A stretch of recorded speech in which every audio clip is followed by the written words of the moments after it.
Supply chain স্ট্রাকচারের ক্ষেত্রে আপনাকে 6টা ফ্যাক্টরকে ফোকাসে রাখতে হবে। 6টা ফ্যাক্টরকে আমি 2টা ভাগে ভাগ করেছিলাম। একটাকে বলেছিলাম লজিস্টিক, আর কি বলেছিলাম ক্রস ফাংশন। লজিস্টিকটা কি ছিল? 3টা, ফ্যাসিলিটিস, ইনভেন্টরি এন্ড ট্রান্সপোর্টেশন। আর ক্রস ফাংশনাল বলতে কি বুঝিয়েছিলাম? ইনফরমেশন, সোর্সিং আর প্রাইসিং। কেন এটাকে আমরা লজিস্টিক বলেছিলাম?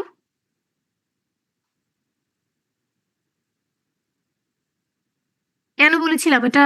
যে ফ্যাসিলিটি, ইনভেন্টরি আর ট্রান্সপোর্টেশন, এই তিনটাকে আমরা কেন বলেছি যে this component are called as. আচ্ছা, কেউ একটু মিউট করেন, কে কথা বলছেন? আমরা this factor are connected to purchase, that's why এটাকে আমরা কি বলেছি? লজিস্টিক।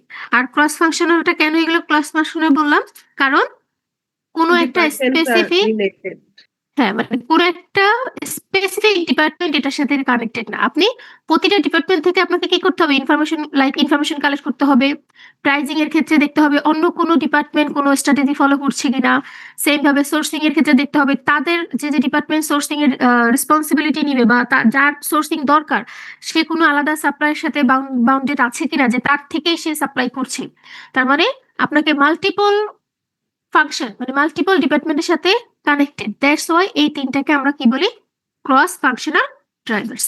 তাহলে এখন যদি আমরা স্পেসিফিক করে প্রতিটা ড্রাইভার্স পড়ি, তাহলে প্রথমেই আসবে ফ্যাসিলিটিস।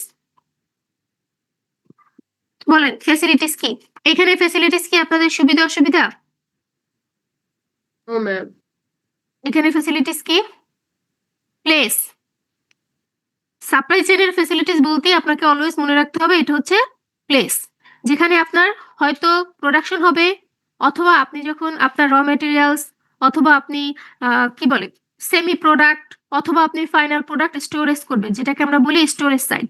তাহলে আমার ফ্যাসিলিটি 2 টাইপের হতে পারে। একটা হচ্ছে যেখানে আপনি প্রোডাকশন করছেন, অ্যানাদার ওয়ান কি হতে পারে? আপনি আপনার র ম্যাটেরিয়ালস, সেমি প্রোডাক্ট অথবা ফাইনাল প্রোডাক্ট স্টোর করবেন, যেটাকে বলা হয় স্টোরেজ সাইট। এখন যদি বলি এই ফ্যাসিলিটিস সাপ্লাই চেইনের ক্ষেত্রে কি কি ইম্প্যাক্ট করে? বিভিন্নভাবে ইম্প্যাক্ট করতে পারে। ফ্যাসিলিটিস আপনি বিভিন্নভাবে ডিজাইন করতে পারেন। প্রথমত হতে পারে কি, আপনার যে টোটাল প্রোডাকশন সাইটটা কি হবে? ফ্লেক্সিবল। ফ্লেক্সিবল বলতে কি বোঝানো হচ্ছে? আপনার যখন দরকার আপনি চাইলেই আপনার ক্যাপাসিটি বাড়াতে পারেন। ফর এক্সাম্পল, আজকে আপনার দরকার হচ্ছে 10 টন কোনো প্রোডাক্ট আপনি এখানে স্টোর করে রাখবেন, বাট নেক্সট ডেতে আপনার দরকার হচ্ছে 20 টন, তারপর আপনি সেটাও রাখতে পারছেন, সেটাও আপনি এক্সটেন্ড করতে পারবেন, আপনার সেই ক্যাপাবিলিটি আছে। আবার হতে পারে ডেডিকেটেড, যে না আমার পক্ষে ওই টাইপের ফেসিলিটিস প্রোভাইড করা সম্ভব না, আমি শুধু একটা প্রোডাকশনেরটাই কি করতে পারবো? সাপ্লাই দিতে পারবো। তাহলে তখন যে ধরনের সাপ্লাই চেইন বা তখন যে ধরনের ফেসিলিটিস আমাদের লাগবে সেটাকে আমরা বলবো ডেডিকেটেড প্রোডাকশন সাইড অথবা ডেডিকেটেড ফ্যাসিলিটিস। অথবা আপনি চাইলে দুইটাকে কম্বাইন করতে পারেন, যেটাকে আমরা হাইব্রিড বলি অথবা কম্বিনেশন অফ দ্য টু বলি। যে আপনার হয় ফ্লেক্সিবল, যখন দরকার আপনি ফ্লেক্সিবল করছেন, যখন দরকার আপনি সেটাকে ডেডিকেটেড ফ্যাসিলিটিস হিসেবে ডেভেলপ করছেন। তাহলে আমরা 3 ভাবে ডেভেলপ করতে পারি। আরেকবার বলছি, প্রথমে ফ্লেক্সিবল হতে পারে, সেকেন্ড ওয়ান কি হতে পারে? ডেডিকেটেড, অ্যানাদার ওয়ান কি হতে পারে? দুইটাকে কম্বাইন করে যেটাকে আমরা হাইব্রিড মডেল বলি, সেটা হতে পারে। আরেক ধরনের, আচ্ছা এটা একটু পরে যাই। আরেক ধরনের কিন্তু আপনার হতে পারে, সেটাকে বলে যদি আপনার টোটাল প্রোডাকশনটা প্রোডাক্ট বেসিস হয়। প্রোডাক্ট বেসিস বলতে বোঝাচ্ছে একটা প্রোডাক্ট কমপ্লিট করার জন্য যাবতীয় যে কম্পোনেন্ট গুলো আপনি এক জায়গায় রাখবেন। সবার কাছে বই আছে তো, এগুলো একটু বই থেকে পড়বেন। যদি স্লাইডে না থাকে তার মানে আপনাকে অবশ্যই কোথা থেকে পড়তে হবে? বই থেকে পড়তে হবে। তো যদি কম্পোনেন্টের মধ্যে আরেকটা কি বললাম, প্রোডাক্ট ফোকাস এবং ফাংশনাল ফোকাস। তাহলে প্রোডাক্ট ফোকাস কি? প্রোডাক্ট ফোকাস হচ্ছে যখন আপনি একটা প্রোডাক্ট প্রোডাকশন করবেন, তার জন্য যাবতীয় যে ফাংশন আছে সব কাজগুলো আপনি একটা জায়গাতেই কমপ্লিট করতে পারছেন, সেই ধরনের ক্যাপাবিলিটি, সেই ধরনের ফেসিলিটিসকে আমরা বলবো প্রোডাক্ট ফোকাস। ফর এক্সাম্পল, একটা কলম করা, বা আমরা যখন আরএমজি সেক্টরের কথা বলি, আরএমজি সেক্টরে কিন্তু মাল্টিপল স্টেপ আছে। যেমন প্রথমে আপনাকে কি করতে হবে? ফেব্রিক আনতে হবে, দেন সেটাকে কাটিং, সুইং, দেন হচ্ছে ডাইং। তার মানে কি প্রতিটা স্টেপ আছে। তাহলে প্রতিটা স্টেপ যদি আপনি কমপ্লিট করতে পারেন, আপনার ফেসিলিটি যদি সেটা ক্যাপাবল হয়, তখন সেই ধরনের প্রসেস বা সেই ধরনের ফেসিলিটিসকে আমরা বলবো প্রোডাক্ট ফোকাস। ফাংশনাল ফোকাস কি? যখন আপনার ফেসিলিটিস স্পেসিফিক ভাবে কোনো প্রোডাকশনের একটা ফাংশনই কাজ করবে, সেটাকে আমরা বলবো ফাংশনাল ফোকাস। দুইটা কি পার্থক্য বোঝা গেছে?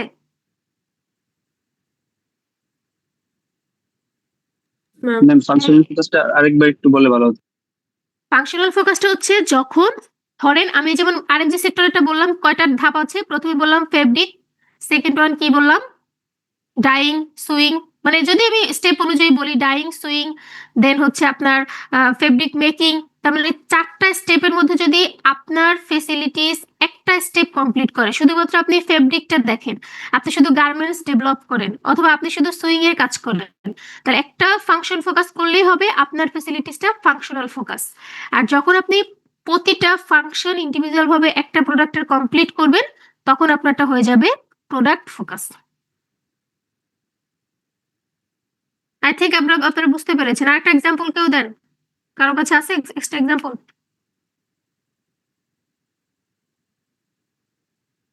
হুম, এই জন্যই কিন্তু আপনাদের অনলাইন ক্লাস আমি নিতে চাচ্ছিলাম না। সবাই চুপচাপ থাকে, কথা বলেন না। ম্যাম যদি মনে করি একটা একটা প্রোডাকশন, যেরকম একটা চামড়ার মানিব্যাগ প্রোডাকশন হুম, করতেছি আমি, এখানে হ্যাঁ, যে অনেকগুলো স্টেপ থাকবে, ওই যদি একটা স্টেপের মধ্যে শুধু আমি ফোকাস করি তাহলে সেটা হবে প্রোডাক্ট ফোকাস। আর যদি এখানে প্রত্যেকটা স্টেপ, না না না, তখন সেটা হচ্ছে ফাংশনাল ফোকাস। মানে আপনি যদি একটা স্টেপ ফোকাস করেন, সেটাকে আমরা বলবো ফাংশন, মানে আপনি ওই ফাংশনটাকে ফোকাস করছেন। আর যদি সবগুলাতেই ফোকাস করি তাহলে হবে সেটা product focus. Product focus, right. আচ্ছা, এখন আসেন লোকেশন। লোকেশনের ক্ষেত্রে আমরা কি কি ফ্যাক্টর কনসিডার করব? প্রথমে দেখতে হবে যখন আপনি সেন্ট্রালাইজড করছেন, আপনার ক্যাপাসিটিটা হচ্ছে সেন্ট্রালাইজড। সেন্ট্রালাইজড মানে কিন্তু economic of scale. Economic of scale তো আপনারা বুঝতে পারছেন যে আপনারা লার্জ পরিমাণ কোয়ান্টিটির সাথে কি করতে পারবেন? ডিল করতে পারবেন। অ্যানাদার কাইন্ড অফ হইতে পারে যখন আপনি ডিসেন্ট্রালাইজড করেছেন। ডিসেন্ট্রালাইজড করা মানে হচ্ছে কাস্টমারের কাছে থাকবে আপনার সকল ধরনের ইনভেন্টরি হতে পারে, অথবা প্রোডাকশন সাইটটা আপনি একদম ইনটু দ্য কাস্টমারের কাছাকাছি রাখছেন। তাহলে আমরা যখন কাস্টমারের কাছাকাছি কোনো কিছু রাখি, দ্যাট মিনস অলওয়েজ আমাদের রেসপন্সিভনেস কি হয়? বেড়ে যায় না? রেসপন্স টাইম কমে যায়, রেসপন্সিভনেসটা বেড়ে যায়। আদার্স হতে পারে আপনার ওই এলাকার যেখানে আপনি প্রোডাকশন সাইটটা করতে যাচ্ছেন তার কোয়ালিটি কিরকম, সেখানে ওয়ার্কাররা কতটুকু ক্যাপাবল। সেকেন্ড ওয়ান হতে পারে আপনাদের ওইখানের কস্টিং কিরকম। দেখেন বিদেশে যখন কোনো বাংলাদেশে কেন তারা বেশি ফোকাস করছে, কারণ এই জিনিসটা কিন্তু তারা বিদেশেও ডেভেলপ করতে পারে, বাট বাংলাদেশে করার একটাই কারণ হচ্ছে আমাদের দেশের ওয়ার্কারদের পেমেন্ট কিরকম, কম না? যেটা আমাদের বাংলাদেশে তারা ধরেন এক একটা প্রোডাকশন $200 কমপ্লিট করতে পারে, সেমটা তারা যদি তাদের দেশে করে তখন হয়তো $400 দরকার হতে পারে। তার মানে এই যে ফেসিলিটিস পাচ্ছে, তারপর অ্যাভেলেবিলিটি অফ ইনফ্রাস্ট্রাকচার দেখতে হবে। দেখবেন সবগুলো ইকোনমিক অফ জোনটা কিন্তু ঢাকার মধ্যে, কারণ কি ঢাকার ইনফ্রাস্ট্রাকচারটা খুব ভালো। যদিও এখন সবাই ট্রাই করছে কি একটু ডিসেন্ট্রালাইজড, মানে আপনার ঢাকার বাইরের গুলোতে। তারপর আপনি দেখবেন গাজীপুরে সবচেয়ে বেশি। দেন কাস্টমারের কাছাকাছি আপনি লোকেশনটা রাখতে পারেন, যেমন ডিস্ট্রিবিউশন সেন্টার। যেহেতু আমাদের একটা প্রোডাকশন সাইড হয়, একটা হচ্ছে ডিস্ট্রিবিউশন। ডিস্ট্রিবিউশনটা কিন্তু আপনি আর কি করা উচিত, একটু কাস্টমারের সাইডে বেশি নেওয়া আছে, যেখান থেকে কাস্টমারের ডিমান্ড সব থেকে বেশি। তারপর আবার দেখবেন সরকার বিভিন্ন ধরনের ট্যাক্স ইনসেন্টিভ দেয়, যে কোনো একটা ইকোনমিক জোন বলে দেয় যে এই জায়গাতে আপনারা যদি বেশি পরিমাণ প্রোডাকশন করেন বা এই জায়গাতে আপনি আপনার ইন্ডাস্ট্রি ডেভেলপ করেন, আপনার জন্য ট্যাক্স ইনসেন্টিভ থাকতে পারে। তাহলে এই জিনিসগুলো চিন্তা করেই কিন্তু আপনাকে কি করতে হবে? লোকেশন ডিফাইন করতে হবে, মানে ইওর ফ্যাসিলিটিস কোথায় থাকবে এটা আপনাকে ডিফাইন করতে হবে। থার্ড নাম্বারটা যদি আমরা বলি যে ক্যাপাসিটি। ক্যাপাসিটির ক্ষেত্রে এই যে আমরা একই জিনিস আপনারা আগে যেটা পড়ছেন, যখন আপনার এক্সেস ক্যাপাসিটি আপনি তখনই আনবেন আপনার অর্গানাইজেশনে যখন আপনার রেসপন্সিভনেস খুব হাই দরকার, মানে আপনার রেসপন্সিভ টাইম কম দরকার। আপনার কাস্টমার চাচ্ছে, আপনি আপনি তখনই কি করবেন? ডেলিভার করবেন। তখন আপনার এক্সেস ক্যাপাসিটি আপনার কাছে অ্যাভেলেবেল রাখতে হবে। আর যদি আপনি লিটল এক্সেস ক্যাপাসিটি রাখেন, দ্যাট মিনস আপনি কোথায় ফোকাস করছেন? এফিসিয়েন্ট এর ক্ষেত্রে, মানে আপনি কস্ট কমাতে চাচ্ছেন, আপনার রেসপন্সিভনেস এর দিকে বেশি নজর রাখার দরকার নেই। ডিমান্ড অ্যালোকেশন কি? ডিমান্ড অ্যালোকেশন মানে হচ্ছে আমরা যখন কাস্টমার ডিমান্ড ঠিক করব, যেমন নিউ মার্কেটের যে কাস্টমার আছে, নিউ মার্কেটের কাস্টমাররা কোন জায়গা থেকে তাদের প্রোডাক্ট পারচেস করবে, অথবা যদি ধরেন কোনো কিছু চেঞ্জ করতে হয়, তখন সেখানে সে কোন কোন জায়গাটা বেশি প্রেফার করবে। তাহলে এরকম কাস্টমার ওয়াইজ অথবা কাস্টমারের লোকেশন ওয়াইজ আমাকে কি করতে হবে, ডিমান্ড অ্যালোকেট করতে হবে। আমরা যখন ডিস্ট্রিবিউশন নেটওয়ার্ক করব তখন দেখবেন এটা খুব ইম্পর্টেন্ট যে আপনার কোন কাস্টমারে কতটুকু যাবে সেটা আপনাকে আগে থেকে কি করতে হবে, ডিফাইন করতে হবে। তাহলে বেসিক্যালি এই 4টা কম্পোনেন্টের উপর বেস করেই আমরা ফ্যাসিলিটিসের ডিসিশন নিব। প্রথম ওয়ান কি বললাম, ক্যাপাবিলিটি। সেকেন্ড ওয়ান কি বললাম, ইওর লোকেশন। থার্ড ওয়ান কি বলেছি, capacity. And fourth one your demand allocation. বুঝাতে পেরেছি? জি ম্যাম। ওকে, এখন আপনি ফ্যাসিলিটিস ডেভেলপ করলেন, দেখতে হবে না যে আদৌ আপনার ফ্যাসিলিটিস ঠিক আছে কিনা, আপনি যেভাবে ঠিকঠাক করেছেন কিনা, এটাকে আপনার করতে হবে না? তাহলে এই মেজার করার জন্য আমাদের কিছু ম্যাট্রিক্স আছে, সেই ম্যাট্রিক্স গুলো একটু দেখবেন। যেমন আপনার ক্যাপাসিটি ম্যাট্রিক্স, ক্যাপাসিটি দেখতে পারেন। আপনার ইউটিলাইজেশন আমরা কিভাবে বের করি বলেন? Ma'am, output by input. হ্যাঁ, আউটপুট ডিভাইডেড বাই ইনপুট। তার মানে আপনার টোটাল প্রোডাকশন সাইড অথবা স্টোরেজ সাইডের আউটপুট কতটুকু, সেই এগেইনস্টে আপনি কতটুকু ইনপুট প্রোভাইড করছেন সেটা আপনি দেখতে পারেন ইউটিলাইজেশনের ক্ষেত্রে। দেন হচ্ছে যে সেটআপ টাইম অথবা আইডল টাইম। সেটআপ টাইম অথবা আইডল টাইম দিয়ে কি বোঝাচ্ছে, আপনি আপনার প্রোডাকশন যখন কন্টিনিউ করছেন, একটা মেশিন কতটুকু সময় ধরে বসেছিল, আইডল হিসেবে বসেছিল, সে হয়তো কোনো কাজ করছে না, তাহলে সেই টাইমটা যদি খুব বেশি হয়, তার মানে বোঝা যাচ্ছে আমাদের হয়তো কোনো সেটআপের প্রবলেম। যখন আমরা ডেডিকেটেড এবং ফ্লেক্সিবলের যে কম্বাইন্ড একটা মেথড পড়েছিলাম না, এই দুটো ক্ষেত্রে কিন্তু একটু প্রবলেম হয়। যখন আপনি ফ্লেক্সিবল থেকে, আচ্ছা আপনাদের মধ্যে একটা এক্সাম্পল বলছিলাম যে নীল ক্ষেত্রে যখন আপনি একটা কিছু প্রিন্ট করতে যাবেন, তো আপনি যখন একটা পেজ প্রিন্ট করবেন, তার থেকে আপনি যদি 10টা পেজ প্রিন্ট করেন, ওরা কিন্তু আপনাকে প্রায়োরিটি বেশি দিচ্ছে। তার কারণ কি, কারণ 10টা যখন আমরা প্রিন্ট করব, আপনাদের যখন থিসিস আপনারা প্রিন্ট করেন, উপরে যে কাগজটা থাকে ওইটা কিন্তু কি করতে হয়, চেঞ্জ করতে হয় বারবার। তো ওই চেঞ্জ করার ক্ষেত্রে আপনি একটা দিয়ে যদি 10টা বানান, ওটা ওদের জন্য লাভ, কারণ ওরা তখন কি হিসেবে ডেভেলপ করে, ডেডিকেটেড সিস্টেম। আর যখন কাস্টমাইজড হয়, যেটা ফ্লেক্সিবল বলছি, সেটা হচ্ছে একটা করলো সাথে সাথে আবার চেঞ্জ হচ্ছে, একটা করলো আবার চেঞ্জ হচ্ছে। তার মানে মেশিনের আইডল টাইমটা কিন্তু কি হয়, অটোমেটিক বেড়ে যায়। আর যখন ডেডিকেটেড হয়, শুধুমাত্র একটা কাজই করবে, তখন মেশিনের আইডল টাইমটা কি হয়, কম হয়। বুঝাতে পেরেছি? জি তাহলে ম্যাম। আইডল টাইম যত কম হবে, দ্যাট মিনস আপনার ফ্যাসিলিটিস ডিসিশন মেকিং এর মেট্রিক্সটা তত ভালো হবে, মানে বোঝা যাবে যে আপনি খুব ভালোভাবে ফ্যাসিলিটিস ডিসিশন যেটা নিয়েছেন ভালোভাবে কাজ করছে। তারপর হচ্ছে কোয়ালিটি লস, মানে কতটুকু কোয়ালিটি লস হলো আপনার প্রোডাকশন করার সময়। তারপর প্রোডাকশন কস্ট পার ইউনিট, এগুলো আপনারা অলরেডি জানেন। দেন হচ্ছে সাইকেল টাইম, আপনি অর্ডার দেওয়ার পর থেকে আপনার কাছে প্রোডাকশনটা কতটুকু আসলো, যেটাকে আমরা বলি এখানে অ্যাকচুয়াল অ্যাভারেজ ফ্লো। আর another হচ্ছে সাইকেল টাইম অফ প্রোডাকশন, মানে এটা হচ্ছে সাইকেল টাইমটা, প্রোডাকশনটা বলতে বোঝানো হচ্ছে আপনার প্রোডাকশন করতে কতটুকু টাইম লাগলো, আর এমনি যেটা অ্যাভারেজ ফ্লো, শুরু থেকে লাস্ট পর্যন্ত কতটুকু টাইমের মধ্যে আপনি কমপ্লিট করতে পেরেছেন। তাহলে এই কিছু বইতে হয়তো আপনাদের আরো কিছু আছে, যেমন ফ্লো টাইম এফিসিয়েন্সি বইতে আছে, প্রোডাক্ট ভ্যারাইটি আছে। ঠিক আছে, এগুলো একটু বইটা দেখে নিয়েন, এখানে মনে হয় অল্প কয়েকটা, না পরের স্লাইডে আছে। প্রোডাক্ট ভ্যারাইটি আছে, অ্যাভারেজ প্রোডাকশন ব্যাচ সাইজ বুঝেন তো, লট সাইজ এবং ব্যাচ সাইজ বুঝেন? মানে ম্যাম, একটা বেচে কতগুলা প্রোডাক্ট প্রডিউস হবে এটাই? প্রডিউস হচ্ছে, রাইট, হ্যাঁ। যে প্রতিটা লট আছে, দেখবেন বলবে আপনারা শিফটমেন্ট বুঝেন না, শিফট, সকালে কাজ করে দুপুরে, তো ওই শিফটের মধ্যে কতটুকু লট প্রোডাকশন হচ্ছে। আপনারা দেখবেন যখন যারা হিউজ মানে ওয়্যার হাউসে যারা প্রোডাকশন করে, তারা কিন্তু লট ওয়াইজ প্রোডাকশন করে, একটা প্যাকেট করে বড় একটা, দেখবেন স্টেপ দিয়ে গোল গোল করে বেঁধে ফেলে। তাহলে ওই একটাকে আমরা বলবো এক একটা ব্যাচ সাইজ, মানে একসাথে আপনি কতটুকু প্রোডাকশন করতে পারছেন। তারপর হতে পারে প্রোডাকশন সার্ভিস লেভেল। তো এই ফ্যাক্টর গুলো বা এই ম্যাট্রিক্স গুলো যত বেশি ভালো হবে, তত বেশি বোঝা যাবে আপনি প্রিভিয়াস যে আমরা 4টা ফ্যাক্টর পড়ছি, এই ফ্যাক্টর গুলো আমরা ভালোভাবে মেক করতে পেরেছি। বলেন এখন ফেসিলিটিসটা নিয়ে কোনো কোশ্চেন আছে কিনা, তাহলে আমরা সেকেন্ড ওয়ান চলে যাবো, ইনভেন্টরিতে।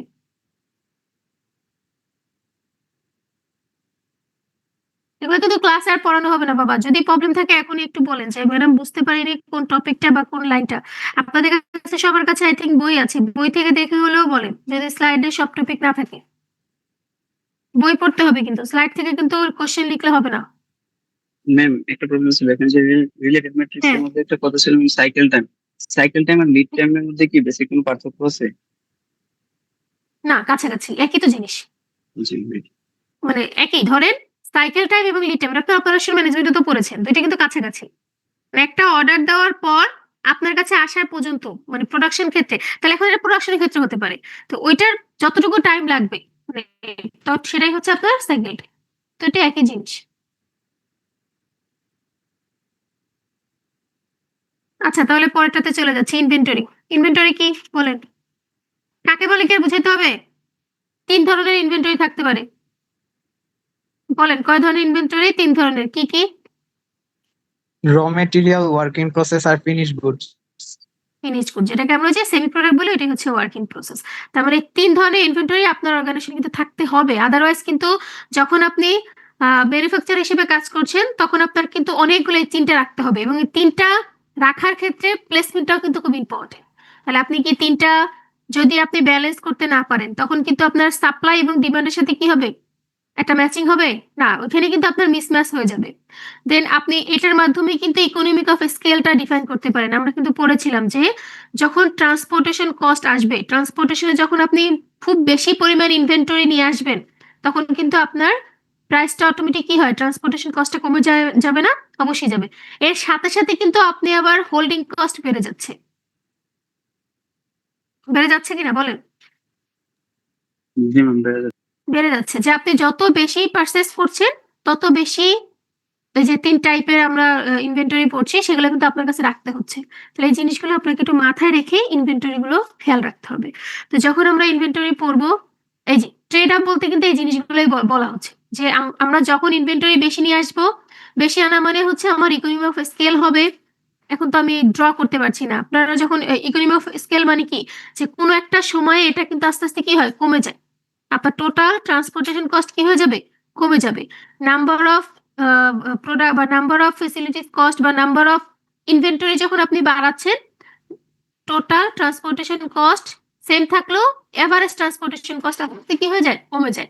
বাট যখন আপনি এটা আপনার অর্গানাইজেশন নিয়ে আসবেন, দ্যাট মিনস এটাকে অবশ্যই আপনাকে কি করতে হবে, হোল্ড করতে রাখতে হবে, এটাকে মেনটেন করতে হবে, এটার জন্য আলাদা কিছু ফেসিলিটিস এর জন্য জায়গা রাখতে হবে। তাহলে আপনার ফেসিলিটিস কস্টও বেড়ে যাবে, হোল্ডিং কস্ট বেড়ে যাবে।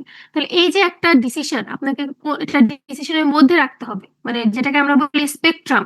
হয় আপনি খুব বেশি রাখবেন, না হলে খুব কম রাখবেন। এটাকে আমরা বলি ইনভেন্টরির ট্রেড অফ। এটা তেমন কিছু না, এটা মনে হয় আপনারা একবার ওই যে থ্রোপুট দিয়ে পড়ছেন, যে ইনভেন্টরি ইকুয়াল টু কি বলে, ফ্লো টাইম ইনটু থ্রোপুট। এটা একটা ফর্মুলা, এটা অত ইম্পর্টেন্ট না, ম্যাথ আসবে না আর কি এখান থেকে।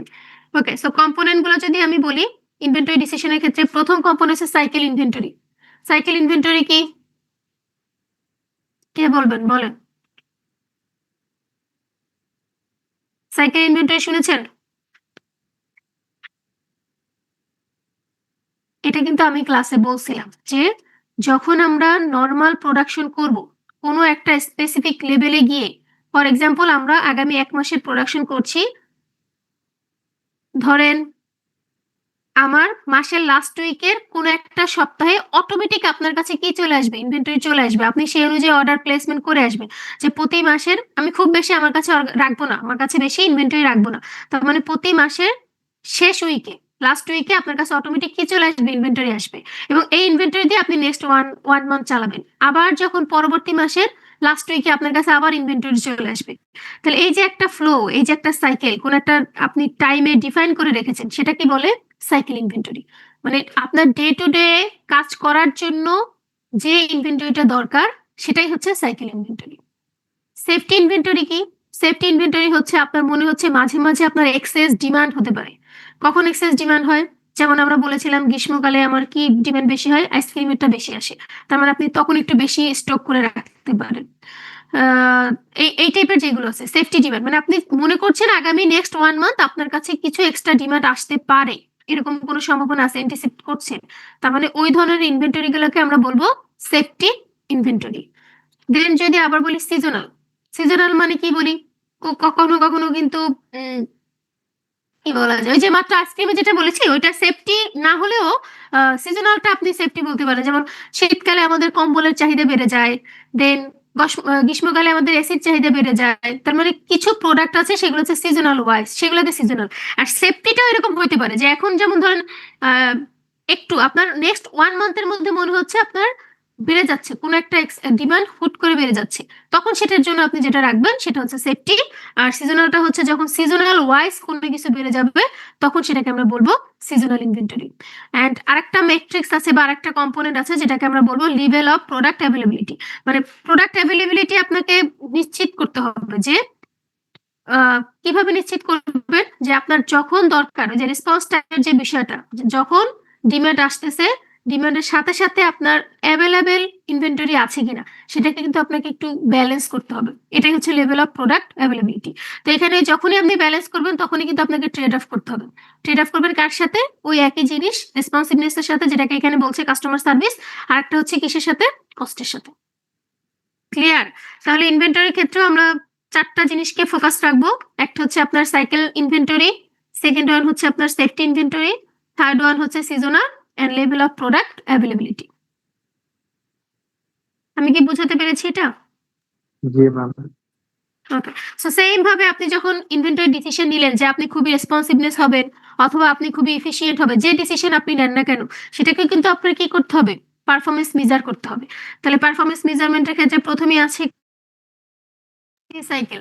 সি2সি সাইকেল বলতে বোঝানো হচ্ছে ক্যাশ টু ক্যাশ। মানে আপনি ইনভেন্টরি, আপনারা পড়েছেন না ইনভেন্টরি টার্নওভার, মনে আছে? এই যে ইনভেন্টরি ট্রান্সফার এখানে দেওয়া আছে। ক্যাশ টু ক্যাশ সাইকেল মানে কি? আপনার কাছে ইনভেন্টরি আসার পর আপনি যে ক্যাশ দিলেন সেই ইনভেন্টরি বিক্রি করে আপনি কত কুইকলি সেই ক্যাশটা ফেরত পাচ্ছেন, সেটাই হচ্ছে সি2সি। তারপর এভারেজ ইনভেন্টরি, আপনার টোটাল ইনভেন্টরি কত, বছরে কত আছে বা মান্থলি, আপনি যেভাবে এভারেজ কাউন্ট করেন, অথবা উইকলি। ইনভেন্টরি টার্নওভারস মানে আপনার বছরে কতবার ইনভেন্টরি শেষ হয় সেটা আপনি দেখতে পারেন। দেন হচ্ছে প্রোডাকশন যে আপনি করছেন তার ক্ষেত্রে কত ডেসে, মানে স্পেসিফিক ডেস পর্যন্ত আপনি ওয়েট করতে পারেন। তারপর হচ্ছে বেস্ট সাইজ, এই যে আগেরটা যেমন আমাদের লট সাইজ ছিল এইখানেও সেম হবে যে রিপ্লেনিশমেন্টের যে বেস্ট সাইজ কত কুইকলি এটা যাচ্ছে সেটাও কিন্তু আপনি মেজার করে দেখবেন। দেন এভারেজ সেফটি ইনভেন্টরি কত ছিল, সিজনাল ইনভেন্টরি কত ছিল, ফিল আউট। ফিল আউটটা কিন্তু একটা ইম্পর্টেন্ট। ফিল আউট কি বলেন তো? ফিল আউট বলতে ম্যাম টাইমলি, স্টক। না স্টক না, মানে আপনি টাইমলি কতটুকু ডিমান্ড ফিল আপ করতে পেরেছেন আর আপনার ইনভেন্টরি থেকে, সেটাকে আমরা বলি ফিল রেট। মানে আপনি ধরেন কোন একটা কাস্টমার বলেছে আমার 21 তারিখে কোন একটা প্রোডাকশন লাগবে এবং আপনি 21 তারিখেই সেটা ডেলিভার করতে পেরেছেন, এরকম যদি কোনো মেজারমেন্ট থাকে সেটাকে আমরা বলবো ফুল মানে ফিল রেট। আর এই জিনিসটা যদি আপনি 22 তারিখে করেন তখন কিন্তু এটা আবার ফিল রেট হবে না, আপনি কাস্টমার ডিমান্ড ফিল আপ করছেন বাট উইদিন টাইমের মধ্যে পারলেন না। দেন হতে পারে যে fraction of time out of stock, মানে এমন হতে পারে যে আপনার প্রোডাকশন আউট অফ স্টক হয়েছে আপনার ইনভেন্টরি, তো এটাকে ফিল আপ করার জন্য কতটুকু টাইম লেগেছে আপনার, ওই যে মাঝখানে যে গ্যাপটা আপনার শেষ হয়েছে সানডেতে, আপনি সেই প্রোডাকশনটা এনেছেন আবার টিউসডে, তার মানে মাঝখানে যে টাইমটা মানে সানডে থেকে টিউসডে, তাহলে এই টাইমটাকে আমরা বলবো fraction of time out of stock. Then হচ্ছে অবসোলেট ইনভেন্টরি, মানে কিছু কিছু ইনভেন্টরি যখন অনেক দিন থাকে তখন এটা কি হয়ে যায়, পুরাতন হয়ে যায় না? তো এটার পরিমাণ যত বেশি হবে তত কি আমার অর্গানাইজেশনের জন্য ভালো? এটা কিন্তু অর্গানাইজেশন তখন কি হয়ে যাবে, অটোমেটিক অবসোলেট হয়ে যাবে। তাহলে এই মেট্রিক্স গুলো কিন্তু আপনাকে অবশ্যই মাথায় রেখে প্রিভিয়াস যে কম্পোনেন্ট গুলো আমরা পড়েছি সেগুলোকে ডিফাইন করতে হবে। ক্লিয়ার? জি ম্যাম।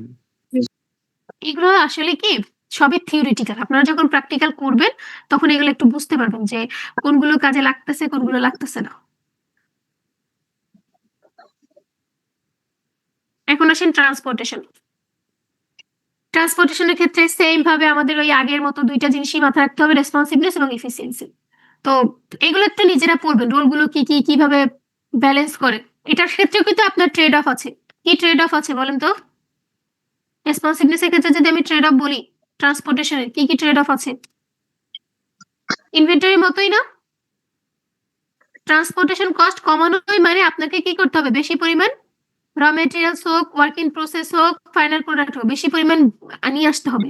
তো ওইগুলো বেশি আনলেই আপনার ফেসিলিটিস কস্ট হবে অথবা আপনার হোল্ডিং কস্ট হবে। তো অলওয়েজ এই দুইটাকে কিন্তু মাথায় রেখে আপনার এই ডিসিশন গুলো নিতে হবে যে আমি আমার ট্রান্সপোর্টেশনটা কিভাবে ডিজাইন করব। তাহলে ট্রান্সপোর্টেশনের কম্পোনেন্ট গুলো কি কি? ডিজাইন অফ ট্রান্সপোর্টেশন নেটওয়ার্ক, মানে আপনার মোড মোড বুঝতে পেরেছেন তো? ট্রান্সপোর্টেশন মোড, ট্রান্সপোর্টেশন মোড কি? এটা কি এয়ারে হবে নাকি কি কিসে হবে? ট্রাক নাকি সি নাকি মানে অন্য আদার্স যে মেথড গুলো আছে, বা যদি বলি রোড, যে মেথডই হোক না কেন সেটাকে আপনাকে ডিফাইন করতে হবে। যখন আপনার কোনো একটা প্রোডাকশন খুব আর্জেন্ট হয় তখন কিন্তু আমরা কি করি, এয়ারে পাঠাই না? আর যখন আমাদের কোনো একটা প্রোডাকশন একটু মনে হয় যে না আমাদের দেরি হলে হবে 15 দিন বা 16 দিন, তখন কিন্তু আমরা এটাকে কি করতে পারি, শিপের মাধ্যমে দিতে পারি। তাহলে মোডটা কিন্তু খুবই ইম্পর্টেন্ট। দেন হচ্ছে লোকেশন। লোকেশন হচ্ছে আপনার ওই যে কাস্টমারের লোকেশন থেকে আপনার কাস্টমারের লোকেশন এবং ডিস্ট্রিবিউশন লোকেশন অথবা প্রোডাকশন লোকেশন, এই দুইটার মধ্যেও কিন্তু আপনার এটা চিন্তা করতে হবে যে কতটুকু ডিস্টেন্স আছে। একটা প্রোডাকশন যদি হয় ধরেন একদম রংপুরের, একদম আমাদের যেটা বলি সীমান্ত এলাকায়, সেইখান থেকে ঢাকায় ট্রান্সপোর্ট করে নিয়ে আসা কিন্তু অনেক টাফ না? সেম প্রোডাকশনটাই যদি আমাদের আশেপাশে হতে পারে, গাজীপুর হতে পারে, মুন্সিগঞ্জ হতে পারে, তো এই জায়গায় হলে কিন্তু আমাদের ট্রান্সপোর্টেশন কস্টটা কি হবে, কমে যাবে। তো যখনই আমরা এটা করব আমাদের অলওয়েজ মাথা রাখতে হবে কি ট্রান্সপোর্টেশনের লোকেশনটা কিরকম, বা ওইখান থেকে আসার যাতায়াত ব্যবস্থা কিরকম। এজন্যই কিন্তু ইনফ্রাস্ট্রাকচারটা খুব ইম্পর্টেন্ট। তারপর হতে পারে আপনারা যে ইন্টারমিডিয়েট যেটা আছে, যে আপনি মাঝখানে যখন ইন্টারমিডিয়েট দিচ্ছেন, আমরা লাস্ট, আচ্ছা আপনাদের পড়েনি এটা, যখন আমরা ইন্টারমিডিয়েট দেই তার মানে আপনি ওইখান থেকে যখন প্রোডাকশন নিয়ে আসেন সাথে সাথে আপনার ওইখানে একটা স্টপেজ আছে, দেন ওইখানে রেখে আবার আরেক জায়গায় নিয়ে যাচ্ছে, তখন কিন্তু অটোমেটিক ট্রান্সপোর্টেশন কস্ট কি হয়ে যায়, বেড়ে যায়। তারপর হতে পারে যদি আপনার 3-4টা সাপ্লাই এবং ডিমান্ড পয়েন্ট থাকে, যে যেমন নিউ মার্কেটে আপনার 3টা সাপ্লাই পয়েন্ট আছে, তার মানে 3 জায়গার থেকে আপনি একই সাথে রান করছেন, তো তখন কিন্তু আপনার লোকেশনটা আবার কি হবে, অন্যরকম হবে। তাহলে এরকম বিভিন্ন ভাবে দিক থেকে চিন্তা করে আপনাকে আপনার ট্রান্সপোর্টেশন মোডের বা ট্রান্সপোর্টেশন নেটওয়ার্কটা ডিজাইন করতে হবে। ক্লিয়ার? যে চয়েস অফ ট্রান্সপোর্টেশন মোড যেটা আমি মাত্র আপনাকে বললাম, এয়ারে হতে পারে। দেন হচ্ছে আরেকটা জিনিস ইম্পর্টেন্ট, এটা হচ্ছে যখন ইনফরমেশন হয়, ইনফরমেশনও তো আমাদের কাছে একটা ফ্লো না? 3টা ফ্লোর মধ্যে প্রথমে ফ্লো কি ছিল, প্রোডাক্ট, দেন হচ্ছে কি ছিল, ফান্ড, অ্যানাদার ওয়ান কি, ইনফরমেশন। ইনফরমেশন। তো ইনফরমেশনটা কি আমাদের ফিজিক্যাল হওয়ার দরকার আছে? ইনফরমেশনটা চাইলে কিন্তু আমরা কি করতে পারি, ইন্টারনেটে দিতে পারি না, যেটাকে আমাদের ডিজিটাল গুডস। আপনারা ই কমার্স কি পড়েছেন? আচ্ছা এসে তো পড়েছেন, এমআইএস কোর্সে তো পড়ছেন। ডিজিটাল গুড কি? ইনফরমেশন। ইনফরমেশন হতে পারে, হ্যাঁ এই তো মানে ইনফরমেশনের কথা বললাম, এটাই যেটা আমরা চাইলে ইজিলি কিভাবে ট্রান্সফার করতে পারি, বিভিন্ন ধরনের কমিউনিকেশন মিডিয়ামের মাধ্যমে ট্রান্সফার করতে পারি। তাহলে সেটা আপনার দেখতে হবে যে কোনগুলো ট্রান্সপোর্টেশনের জন্য আমার কোন ধরনের মিডিয়াম দরকার। তারপর বললো ডিফারেন্ট স্পিড, এই যে সাইজ দেখতে হবে। যখন ওই যে আপনাদের যখন সেমিনার হলো ভাইয়া বললো না একটা কন্টেনারের কথা, যে কন্টেনার যত বেশি বেশি হবে, আপনি কিন্তু এর বেশি কিন্তু নিতে পারবেন না। এর বেশি তো হলে আপনাকে এক্সট্রা কি করতে হবে, চার্জ করতে হবে বা চার্জ দিতে হবে ওদেরকে। তো এরকম সাইজটা আপনার ডিফাইন করবে। কস্ট, যদি আমরা এয়ারে নেই, এয়ারে কিন্তু খুব বেশি কস্টিং হয়, মানে কস্টের পরিমাণ বেশি হয়, আপনি শিপের চেয়ে এয়ারে নিলে বেশি কস্ট হয়। তাহলে এগুলো চিন্তা করেও আপনাকে ডিসিশন নিতে হবে। ওকে, সো আপনি যখন আপনার ট্রান্সপোর্টেশন ঠিক করবেন তখনই কিন্তু আবার মেট্রিক্স এর কথা আসবে, যে কোন কোন মেট্রিক্স দিয়ে আপনি সেটাকে কি করবেন, মেজারমেন্ট করবেন যে আদৌ আমার ট্রান্সপোর্টেশন ঠিক মতো হয়েছে কিনা। তাহলে প্রথম আছে কি, এভারেজ ইনবাউন্ড ট্রান্সপোর্টেশন কস্ট। ও আরেকটা জিনিস আমি বলি নাই, ট্রান্সপোর্টেশনের মধ্যে কিন্তু দুইটা কস্ট আছে, একটা হচ্ছে ইনবাউন্ড কস্ট আর একটা হচ্ছে আউটবাউন্ড কস্ট। ইনবাউন্ড কস্ট কি, সাপ্লায়ারের কাছ থেকে মানে গুদামে বা কারখানাতে আসা পর্যন্ত যে খরচটা হয় এটা মানে হলো আমার inbound কাছে cost। যখন বাহির থেকে আসবে এই ধরনের কস্টটাকে আমরা কি বলি, ইনবাউন্ড কস্ট। Inbound আমার কাছ থেকে যখন কাস্টমারের কাছে যাবে তখন যে ধরনের কস্ট হবে সেটাকে আমরা বলি আউটবাউন্ড কস্ট। তাহলে outbound ট্রান্সপোর্টেশনের ক্ষেত্রে দুইটা কস্টই কিন্তু আপনাকে মেজার করতে হবে, কারণ শুধুমাত্র তো আপনি নিয়ে আসতেছেন না, আপনি কিন্তু আবার ট্রান্সপোর্ট আপনার কাস্টমারের কাছে করতেছেন। তাহলে প্রথমে যদি আসে এভারেজ ইনবাউন্ড ট্রান্সপোর্টেশন কস্ট, সেটা আপনাকে দেখতে হবে। কস্টের সাথে সাথে কিন্তু আপনার সাইজও দেখতে হবে, এবং প্রতিটা শিপমেন্টের জন্য পার কস্টিং কত সেটাও আপনাকে ডিফাইন করতে হবে। সেম ভাবে কিন্তু আউটবাউন্ডের ক্ষেত্রে আপনার ট্রান্সপোর্টেশন কস্ট দেখতে হবে, তার সাইজ দেখতে হবে, এবং প্রতিটা সাইজ অনুযায়ী তার কস্ট কত সেটা দেখতে হবে। দেন হচ্ছে ফ্র্যাকশন ট্রান্সপোর্টেড বাই মুড, মানে কোন মুডে। ফর এক্সাম্পল আপনি আপনার টোটাল প্রোডাকশনের 1/3 দিলেন এয়ারে, বাকি 1/3 দিলেন কোথায়, শিপে, বাকিটুকু দিলেন আপনি রোডে। তারপরে এই যে 3টা মোড আপনি ইউজ করেছেন, কোনটার জন্য কতটুকু ইউজ করেছেন সেটা কিন্তু আপনাকে দেখতে হবে। ক্লিয়ার? জি। ওকে, দেন হচ্ছে ইনফরমেশন। এই যে এই জিনিসটা কিন্তু শুরুতে আমরা বলে এসেছি, রেসপন্সিভনেস ভার্সেস এফিসিয়েন্সি। আচ্ছা, ইনফরমেশনের ইম্পর্টেন্স কি আর বলতে হবে? আপনারা কোন ডিপার্টমেন্টে বলেন? Management information system. এখন বলেন ইনফরমেশনের ইম্পর্টেন্স কি? বাকি সবাই কি ঘুমে নাকি শুনতেছেন পড়া? ইনফরমেশনের ইম্পর্টেন্স কি ইন সাপ্লাই চেইনে বলেন। আচ্ছা, টোটাল ওভারভিউ বলার দরকার নেই, সাপ্লাই চেইনেরটা বলেন। সাপ্লাই চেইনে ইনফরমেশনের ইম্পর্টেন্স কি?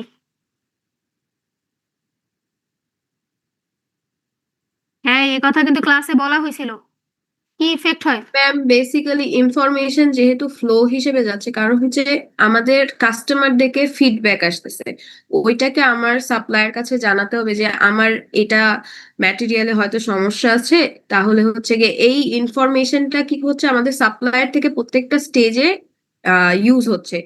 আমাদের যদি কাস্টমার একটা জিনিস পছন্দ না করে যে এই জিনিসটা আমার পছন্দ হচ্ছে না, যে কারণে আমার সেলটা অত বেশি হচ্ছে না, তো এই ইনফরমেশনটা আমি মার্কেট থেকে পাচ্ছি, দেন ওইটা ফ্লো করতেছে প্রত্যেকটা স্টেজের মধ্যে, যে এই কারণে দেন বিভিন্ন ধরনের চেঞ্জেসটা আমরা সাপ্লাই চেইনে ওই ইনফরমেশন যেটা প্রোভাইড করতেছে, অথবা সাপ্লায়ার ম্যানুফ্যাকচারার ডিফারেন্ট ডিফারেন্ট স্টেজেরও বিভিন্ন ধরনের ইনফরমেশন থাকে, যে ওর এই কাজটা ভালো করে করলে আমার ইফিসিয়েন্সিটা বাড়বে অথবা রেসপন্সিভনেসটা আরো বেশি বাড়বে। সো ইনফরমেশন আমাদের কি ড্রাইভার হয়ে থাকে, যেমন আমার যদি অনেক তাড়াতাড়ি মানে আমরা রেসপন্সিভনেস এর উপর যদি ফোকাস করে থাকি, তাহলে হচ্ছে ওই ইনফরমেশনটাও আমাদের ওইভাবে সাপ্লায়ারের কাছে প্রোভাইড করতে হবে।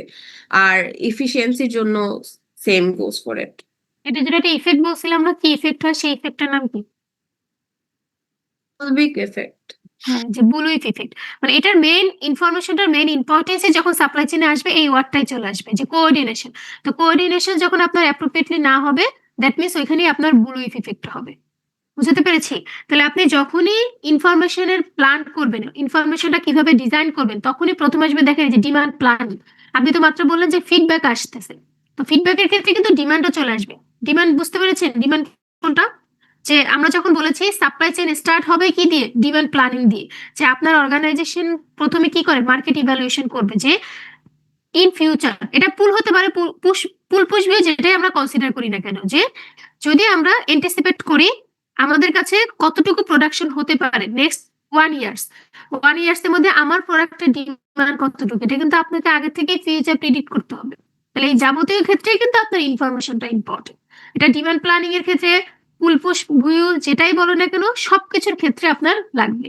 তাহলে ইনফরমেশনটা আপনাকে হেল্প করবে to reduce your forecast error. আপনি যত বেশি মার্কেট থেকে ইনফরমেশন পাবেন, তত বেশি অ্যাপ্রোপ্রিয়েট বা অ্যাকুরেট প্রিডিকশন করতে পারবেন। আর যত ভালো প্রিডিকশন করতে পারবেন, তার মানে বোঝা যাচ্ছে আপনার ফোরকাস্ট ইরর তত কম হবে। ক্লিয়ার? দেন এই যে সাপ্লাই চেইন কোঅর্ডিনেশন মানে কি? যে মাত্র আপনি যে মাত্র বললেন যে প্রিভিয়াস ব্যাকওয়ার্ডে যাচ্ছে, আমার কেউ একজন অবজেকশন দিল, কাস্টমার আমাকে একটা জানালো, সেটা প্রথমে কার কাছে দিবে? রিটেলারের কাছে। রিটেলার তারপর কার কাছে দিবে? আবার ব্যাকওয়ার্ডে যাবে, যদি ডিস্ট্রিবিউশন থাকে বা ডিস্ট্রিবিউটর থাকে তাদের কাছে বলবে। ডিস্ট্রিবিউটর আবার কাকে বলবে? ম্যানুফ্যাকচারের কাছে বলবে। ম্যানুফ্যাকচার আবার ব্যাকওয়ার্ডে গিয়ে কাকে বলবে? সাপ্লায়ারকে বলবে। তার মানে এই যে একটা কোঅর্ডিনেশনের মাধ্যম, এই মাধ্যমেই কিন্তু আমাদের ইনফরমেশনটা ফ্লো হবে। তো এটাকে অবশ্যই আপনার নিশ্চিত করতে হবে প্রতিটা পার্টিস কোনো না ভাবে কি কোনো না কোনো ভাবে কানেক্টেড আছে, এবং ইনফরমেশন মানে অ্যাপ্রোপ্রিয়েট ইনফরমেশন কি হবে? শেয়ার হবে। মানে যত মিডিয়েটর বাদ দিয়ে শেয়ার করা যায়। এখন প্রবলেমটা আমাকে দিচ্ছে, সেই প্রবলেমটা হচ্ছে ম্যানুফ্যাকচারার এন্ড থেকে প্রবলেম। তাহলে কাস্টমার যদি সেটা ডিরেক্টলি ম্যানুফ্যাকচারারকেই বলতে পারে, তার মানে মাঝখানে মিডিয়েটর কমে যাচ্ছে, আমাদের ইনফরমেশন ডিস্টোর্ড হওয়ার সম্ভাবনাও কিন্তু কমে যাচ্ছে। তাহলে এই ক্ষেত্রে আপনার কোঅর্ডিনেশনটা খুব বেশি দরকার। এই ক্ষেত্রে কিন্তু আমরা বিভিন্ন ধরনের টেকনোলজি ব্যবহার করি। কি কি টেকনোলজি ব্যবহার করতে পারি? আপনার ইআরপির নাম শুনেছেন, সেটা করতে পারি। ইআরপির আগে যেটা ব্যবহার করতো সেটা হতো ইডিআই, মানে ইলেকট্রনিক ডাটা ইন্টারচেঞ্জ। মানে আপনি চাইলে ইমেল না, বেসিক্যালি ওইটা হচ্ছে একটা এপিআই সিস্টেমের মতো, যে আপনারা চাইলেও এখান থেকে ডিরেক্ট কি করতে পারতেন? কোনো সাপ্লায়ারের সাথে অথবা কোনো ম্যানুফ্যাকচারের সাথে ডিরেক্ট কানেক্টেড করতে পারতেন। তারপর ইআরপির মধ্যে কিন্তু আলাদা একটা কম্পোনেন্ট বা যেটাকে কি বলে মডিউল থাকে সাপ্লাই চেইন ম্যানেজমেন্টের, যে সাপ্লাই চেইনের পার্টিসদের সাথে কিভাবে কানেক্টেড হওয়া যায়। তারপর যদি আরেকটা বলি সেলস এন্ড অপারেটিং বা অপারেশন প্ল্যানিং। তো সেলস এন্ড অপারেশন প্ল্যানিং করার সময়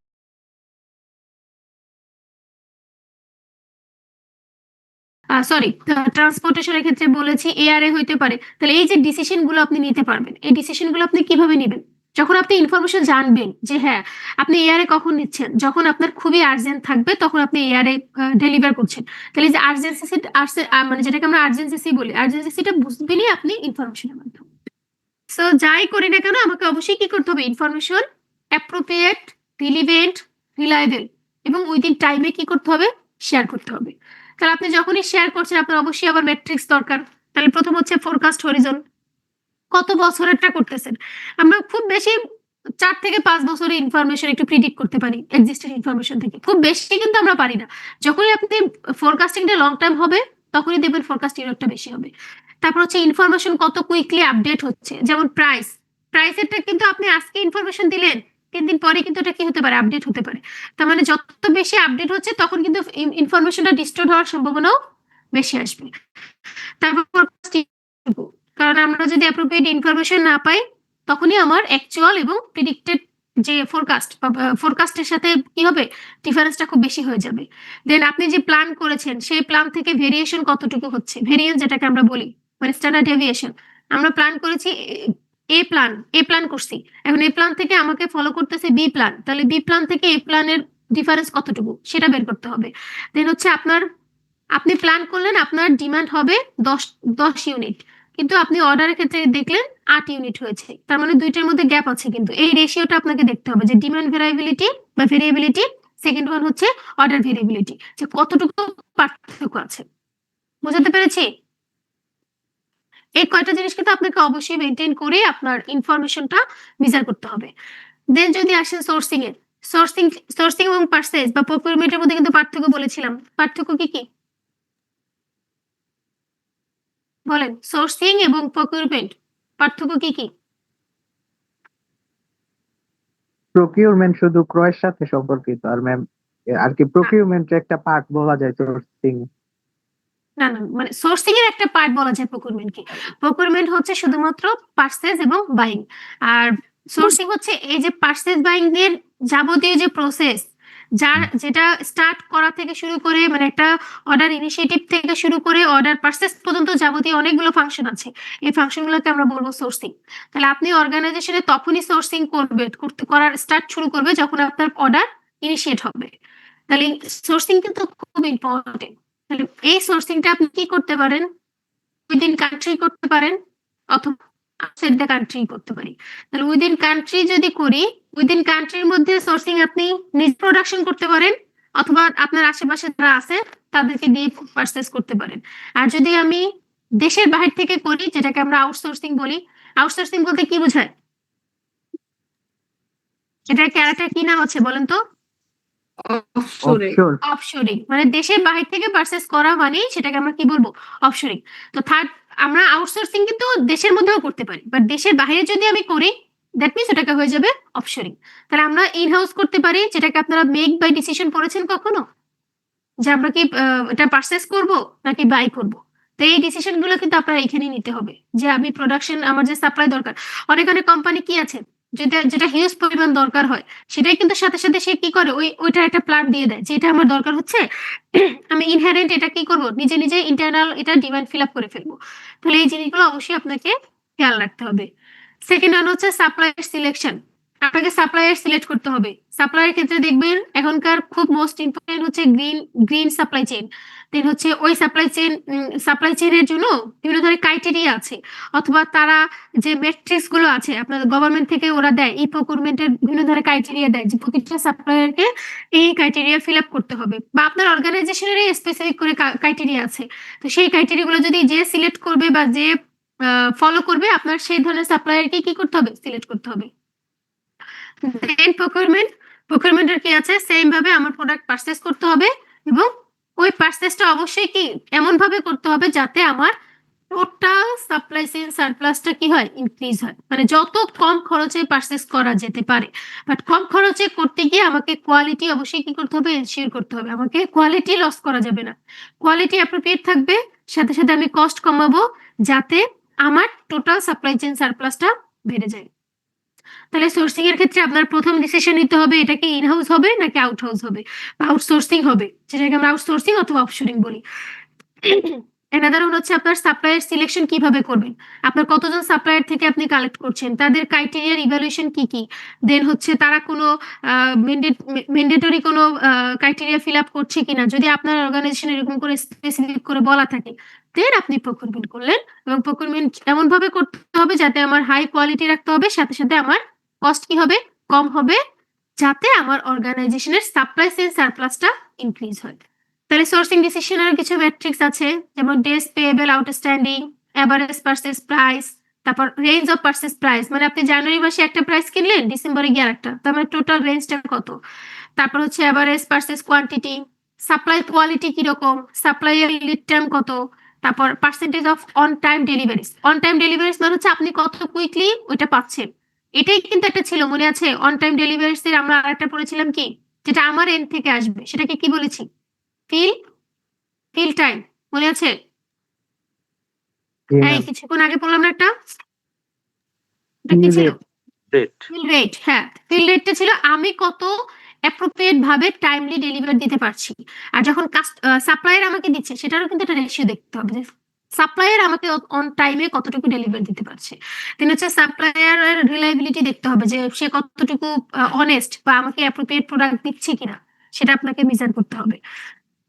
এখন আমাদের লাস্ট ওয়ান, প্রাইস। প্রাইজের কথা বলেন, প্রাইজেরটা কি কি মাথায় আসতেছে, কি কি স্ট্র্যাটেজি? প্রাইজের ক্ষেত্রে অবশ্যই মাথায় রাখতে হবে আপনার ডিমান্ড এবং সাপ্লাই। আপনার ডিমান্ড অনুযায়ী, এখন আপনার প্রোডাক্টের ডিমান্ড খুবই কম, প্রাইস কি খুব বেশি করা যাবে? করা যাবে না। তখন আপনার টার্গেট থাকতে হবে কিভাবে ডিমান্ড জেনারেট করা যায়। অথবা যখন আপনার রেসপন্সিভনেস, আপনার প্রোডাক্টটা খুবই রেসপন্স টাইপ খুবই কম, রেসপন্সিভনেস প্রোডাক্ট, তার মানে তখন কিন্তু আপনার অটোমেটিক প্রাইসের দাম কি হবে, প্রাইস বেড়ে যাবে না, প্রোডাক্টের প্রাইস। তার মানে আবার যদি কস্ট এফিসিয়েন্ট হয়, তার মানে আপনার অটোমেটিক প্রাইস কি হয়ে যাবে, কমে যাবে। তাহলে বিভিন্ন ফ্যাক্টরের উপর ডিফাইন করে আপনাকে প্রাইজিং ডিসিশন গুলো নিতে হবে। তাহলে কিভাবে ডিসিশন নিতে পারেন? প্রথম হতে পারে economy of scale. Economy of scale হচ্ছে ধরেন আপনার কাছে যখন কেউ একটা large amount of product purchase করে, বা অথবা আপনিই করলেন, মানে প্রাইজিংটা শুধু যে আপনি বিক্রি করছেন এরকম না, আপনিও তো সোর্সিং করতে পারেন। সেম ভাবে যখন আপনার থেকে ডিসিশন নেয় খুব বেশি পরিমাণ পারচেজ করার, তখন কিন্তু আমরা তাকে কি করি, একটু কম দেই না? ইকোনমি অফ স্কেলের কিন্তু এটাই সুবিধা, লার্জ অ্যামাউন্ট অফ পারচেজ করলে অটোমেটিক আপনাকে হয়তো ডিসকাউন্ট দিচ্ছে, অথবা আপনাকে কিছু প্রাইস কম ধরছে। তো এই জিনিসটাকে মাথায় রাখতে হবে। দেন হচ্ছে everyday low price versus high low price, মানে হাই লো বুঝতে পারছেন তো? এভরিডে লো প্রাইস মানে আপনি প্রতিদিন কি করছেন, একই দামে বিক্রি করছেন। আর হাই লো মানে হচ্ছে যখন যেমন দেখলেন আজকে আপনার বিক্রি বেশি, 1 ঘন্টা পর আপনি কি করলেন, দাম বাড়াই দিলেন। অথবা আজকে আপনার বিক্রি কম, তার মানে আপনি একটু দামটা কি করে দিলেন, লো করে দিলেন। তার মানে এই যে চেঞ্জিং, একটা হচ্ছে প্রতিদিন কম দামে নিচ্ছেন, আর একটা হচ্ছে আপনি কখনো বেশি দামে নিচ্ছেন, কখনো কম দামে নিচ্ছেন। তাহলে এই স্ট্র্যাটেজি গুলো আপনাকে নিতে হবে। আর একটা ইম্পর্টেন্ট হচ্ছে fixed price versus menu pricing. Fixed price কি, আপনার যেটা আমরা আরো গিয়ে দেখি একদম ফিক্সড প্রাইস, অথবা যে কোনো আদার্স আউটলেট গুলোতে গিয়ে দেখি যে যেগুলো আমরা চাইলেও কি করতে পারবো না, বার্গেনিং করতে পারবো না। আর মেনু প্রাইস মানে হচ্ছে আপনাকে একটা প্রাইস বলে দেয়, সে বলে 10 টাকা, আমরা বলি 3 টাকা, তারপর একটা নেগোশিয়েট করে আমরা 4 টাকায় নিয়ে আসি। তার মানে এটা হচ্ছে মেনু প্রাইস। আপনার ওখানে অপশন দেখে দেখে আপনি চাইলে কি করতে পারবেন, নেগোশিয়েট করে বার্গেনিং করে পারচেস করতে পারবেন। তো এটারও সেম ভাবে আমার কিছু ম্যাট্রিক্স আছে। যেমন প্রথম ম্যাট্রিক্স হচ্ছে প্রফিট মার্জিন, মানে আপনার প্রফিট মার্জিন ডিফাইন করতে হবে যে প্রাইজিং এর ক্ষেত্রে আপনি, আমরা প্রফিট মার্জিন বলি না 20%, মানে কস্টের 20% আমি চাচ্ছি, সেটা দেখতে হবে। ডে সেলস আউটস্ট্যান্ডিং আছে, যেটাকে আমরা বলি দেনাদার, কত কুইকলি আমার কাছে তারা আমার পাওনাটা আমি পেয়ে যাচ্ছি। দেন হচ্ছে আপনার অর্ডার করি ফিক্সড প্রাইস কতটুকু বাড়ে, আমাদের প্রতি অর্ডারে কি হয়, কিছু ফিক্সড কস্ট থাকে, সেই কস্টটা কতটুকু বেড়ে যাচ্ছে। আবার প্রতি অর্ডারে কিছু ভেরিয়েবল কস্ট আছে, সেটার ইউনিট কত, এভারেজ সেল প্রাইস কত, এভারেজ অর্ডার সাইজ কত, তারপর রেঞ্জ কত, আজকে একদম নিলাম কালকে একদম, তার মানে দুইটা রেঞ্জের মধ্যে কত। তারপর হচ্ছে মাঝে মাঝে আমাদের খুব সেল বেড়ে যায়, তার পিরিয়ডিক সেলসটা কত, মানে তার রেঞ্জটা কত। এখন হয়তো খুব কম সেল হচ্ছে, 2-3 মাস পরে আবার কি, যেটা আমরা সিজনাল পড়ছিলাম, মাঝে মাঝে খুব সেল বেড়ে যায়, আবার সেল কি হয়ে যায়, কমে যায়, তার রেঞ্জটা কতটুকু, এটা আপনাকে ডিফাইন করতে হবে। ওকে, সো আমাদের চ্যাপ্টার আজকে শেষ। এটা কত, চ্যাপ্টার 3। জি ম্যাম। তাহলে আমাদের সিলেবাস এই তিনটা প্লাস আপনাদের ওই যে 2টা স্লাইড পড়ানো হয়েছিল, একটা হচ্ছে ইন্ট্রোডাকশন স্লাইড, একটা ছিল আপনার সাপ্লাই চেইন প্রিন্সিপাল। কারো কোনো কোশ্চেন আছে কিনা? ম্যাম এই চ্যাপ্টার থেকে কি কোনো ম্যাথ আসার না সম্ভাবনা? এটাতে কোনো ম্যাথ নাই। শুরুর দিকে যে ম্যাথগুলো ওগুলো তো আমরা বাদ দিয়ে দিয়েছি। ওই যে আপনার কি ছিল না? এপিটি, আরওএ এরকম ছিল তো? Return on asset, return on investment এগুলো দরকার নাই। এগুলো আপনারা অলরেডি অন্য কোর্সে পড়ছেন। রেশিও এনালাইসিস এগুলো দরকার নাই। এগুলো ম্যাথ এখান থেকে পড়বো না। আমরা ম্যাথ পড়বো পরে। সেকেন্ড মিডে পড়বো। ফার্স্ট মিডে কোনো ম্যাথ নাই। ম্যাম কোয়েশ্চেন টাইপটা কিরকম হইব মিডে? কোশ্চেন টাইপ একটু কেস স্টাডি টাইপ হবে। লাইক ধরেন আমি যখন এটা বলবো, একটা যেমন আপনাদের সাপ্লাই চেইনটা তো অলরেডি আপনি কিন্তু শুরুর দিকে ওই যে আপনাদের কিছু একটা বলেছিলাম। একটা অর্গানাইজেশন টাইপ বলে দিব। সেই অর্গানাইজেশনের ফুল পোষের ভিউটার একটা এক্সাম্পল বলি। যেমন আমাদের কাস্টমার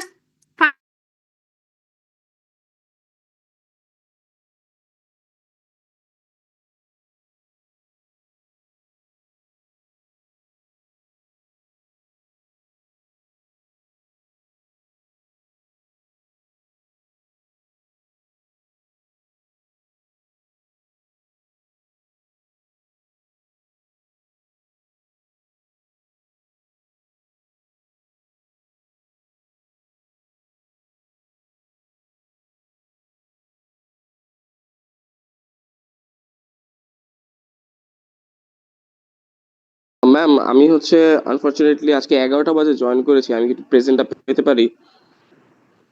কেন 11টা করেছেন? আমি এই জন্য তো ম্যাম আগেই একটু লেট বলেছি হয়ে আপনাকে। গেছে ম্যাম, ইচ্ছা করে হয় নাই ম্যাম। আচ্ছা নেক্সট ক্লাসে, হ্যাঁ নেক্সট ক্লাসে বলে দিন, আমি তখন দিয়ে দিবো এখন। আচ্ছা ম্যাম ঠিক আছে। আর কারো কোনো কোশ্চেন আছে? ম্যাম সেকেন্ড চ্যাপ্টার থেকে কি স্ট্র্যাটেজিক ফিটের কিভাবে আমরা অর্জন করতে পারি এগুলোর উপর ভিত্তি করে case study type? Strategic fit অর্জন করতে বলতে তো অনেক লিখতে হবে, অনেক লিখতে হবে না মা? অনেক 3টা স্টেপ লিখতে হবে, অনেক কিছু। কোশ্চেন তো এখনো বানাই নাই এজন্য বলতে পারছি না, বাট ওরকম ধরেন আপনার টোটাল মার্কে 50, স্ট্র্যাটেজিক ফিট কিভাবে অর্জন করবেন এটা বলতে হলে আপনার 3টা স্টেপ কিন্তু বলতে হবে। 3টা স্টেপ বলার মতো কি লেখার সময় পাবেন? না ম্যাম এই কারণেই জানতে মনে হচ্ছে না এরকম কোশ্চেন থাকবে।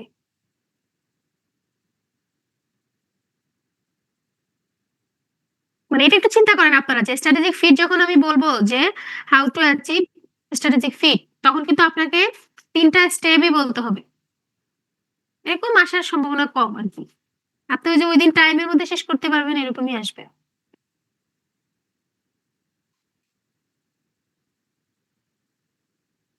আর কারো কোনো কোশ্চেন? আচ্ছা ঠিক আছে, তাহলে আজকের মতো ক্লাস এখানে যে দেখেছেন আপনাদের অ্যাটেন্ডেন্স এর অবস্থা 59 প্রেজেন্ট। এখন যদি আমি অ্যাটেন্ডেন্স নেই, কতজন প্রেজেন্ট থাকবেন বলেন? এতে কি আমার লাভ হলো না আপনাদের লাভ হলো, না আপনাদের লস আমার লস বলেন? যার যা ভালো লাগে ইউনিভার্সিটিতে পড়েন, এখন ধরে বেঁধে ক্লাস করানোর কিছু নাই। মনে চাইলে থাকবেন, না চাইলে থাকবেন না। এটাই রুলস হয়ে গেছে আপনাদের।